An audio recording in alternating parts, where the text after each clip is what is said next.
होगा जब एक आदमी अपनी पत्नी को अपने ही भतीजे के साथ आपत्तिजनक हालत में देख ले। ये कहानी गुजरात के राजकोट की है और ये बात 2025 की है।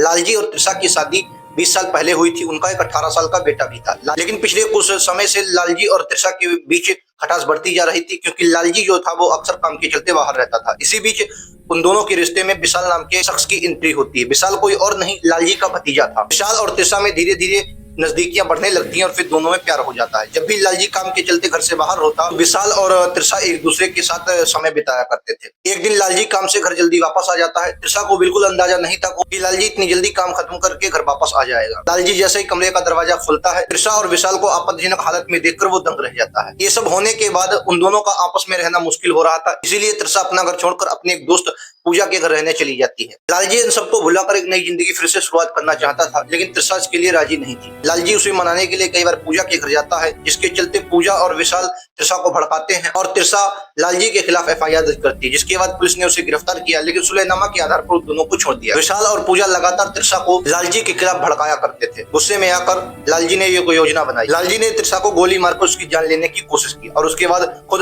गोली मारकर हत्या कर ली। लेकिन इस पूरी घटना के बाद त्रिशा घायल हो गई और उसका इलाज अस्पताल में चल रहा है। बाकी ऐसे वीडियोस के लिए चैनल सब्सक्राइब कर